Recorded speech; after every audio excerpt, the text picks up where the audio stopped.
A sífilis materna e congênita foi tema de pesquisa de uma aluna do curso de psicologia aqui da UPF, em parceria com o Serviço de Atendimento Especializado de Passo Fundo. Os resultados alertam. Os números de casos na cidade superam quase 6 vezes a média nacional.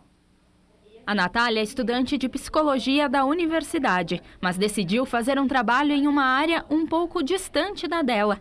A futura psicóloga pesquisou a incidência de sífilis materna e sífilis congênita em Passo Fundo, por meio do projeto PET Saúde, uma parceria entre a Prefeitura e a UPF. Quando eu comecei aqui no SAI, dentro do serviço a gente verificou que estava um alto número de sífilis, né, aqui em Passo Fundo.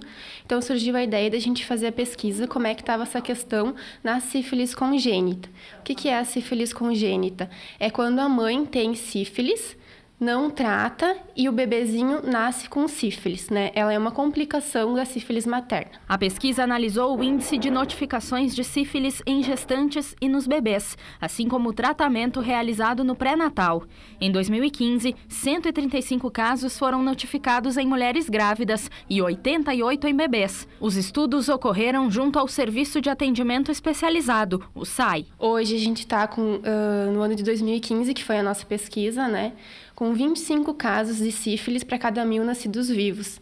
Se a gente for comparar isso com o Brasil, que é 5 casos para cada 1.000 nascidos vivos, a gente vê como a nossa taxa está elevada, né? Temos observado esses aumentos nesses últimos 3, 4 anos. A gente não acredita se é em função do aumento de diagnóstico, porque foi introduzida essa testagem rápida que facilitou o diagnóstico, mas a gente observa que realmente há um aumento de todas as outras doenças sexualmente transmissíveis, não somente a sífilis.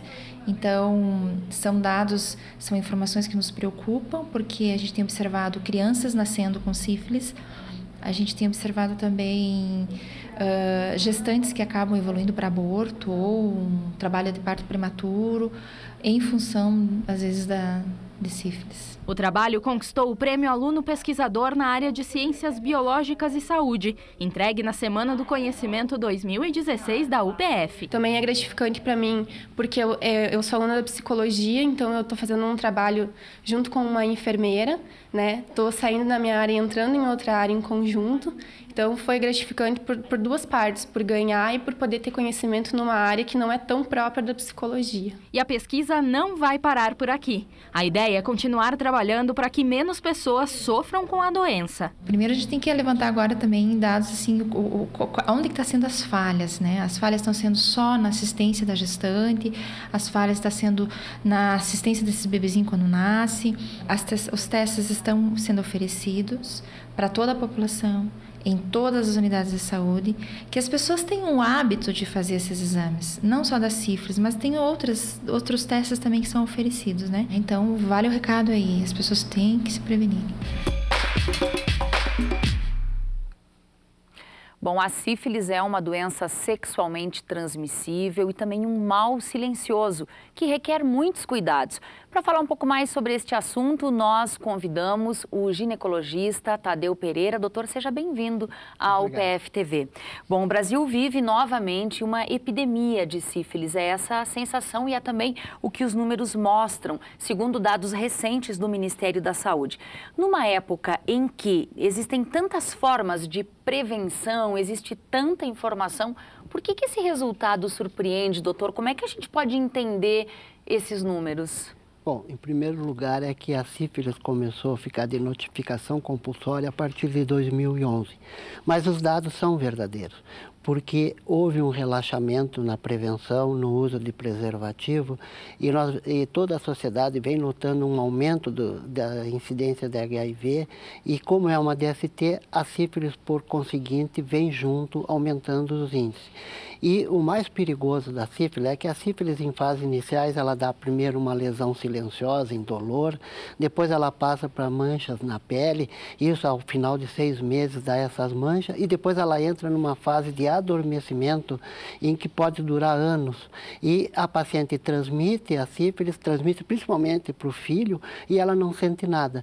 E é aquele adágio, né? Eu não sinto nada. É justamente por não sentir nada e que ela é portadora de sífilis, transmite para o filho, que é uma doença muito grave, a sífilis congênita, e não se preocupa com a prevenção e mais com o diagnóstico. Ela é transmitida por meio sexual e ela pode ser adquirida de forma congênita, como a gente viu ali no estudo. Isso. Não há outra forma. Não. Ou se adquire sexualmente, na relação sexual, ou quando a mãe é portadora silenciosa, que a gente chama latente, engravida e ela silenciosamente passa para o bebê. Por isso que é tão importante fazer o pré-natal e fazer os exames para fazer o diagnóstico da sífilis. O uso do preservativo resolve o problema, doutor? Perfeito. A sociedade, na década de 80, 90, ficou muito alerta ao aparecimento do HIV e a prevenção com preservativo, era quase que obrigatório. E do ano 2000 para cá, houve, com a história dos coquetéis, da pesquisa, não há tratamento para o HIV, mas não há cura, mas há tratamento. Então, isso houve um relaxamento, uma distensão na prevenção e de carona a sífilis entrou e vem entrando com números bastante assustadores. Vale a pena reforçar os sintomas, doutor? O senhor trouxe alguns aqui. Quais são, de fato, os sintomas da sífilis? A sífilis, inicialmente, ao final de uma relação suspeita, ao final de 15 a 30 dias, vem uma úlcera na genitália. E pode ser tanto na genitália masculina, como dentro da vagina, como na região anal.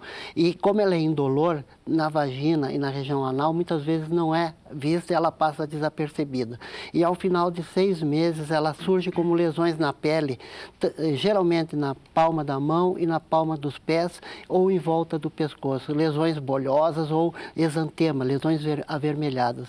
E isso também, ao final de 2 a 3 meses, desaparece. E aí que é o perigo, porque parece que ela curou espontaneamente, a pessoa não sabe que é sífilis, acha que é uma pequena doença de pele, e ela desaparece e ela entra numa fase adormecida que pode durar anos e depois volta, aí sim, como uma doença muito grave, que é a fase neurológica e cardíaca, podendo dar sérias lesões de coração e sérias lesões neurológicas. Mas nesse tempo em que ela fica adormecida, é que ela é transmissora para as pessoas, contamina as pessoas e passa na gravidez para o bebê. Como funciona o tratamento, doutor? A cura?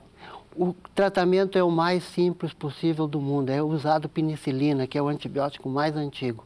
Na fase primária, a gente usa penicilina benzatina, uma ampola só.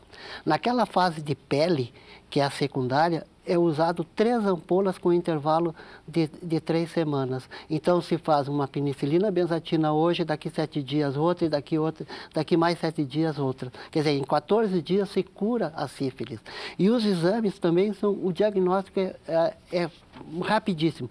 Se estão me escutando agora e estão com suspeita, é só para comparecer a uma unidade sanitária pública, que eles têm o chamado teste rápido. Não vai para o laboratório, é feito na frente da pessoa. Ela coleta sangue, ela faz o teste rápido ali na hora e ali ela já fica sabendo se tem sífilis ou não. Tá certo. Doutor, muitíssimo obrigada pelas informações. Uma boa semana de trabalho. Tá bom, obrigada. Muito obrigado.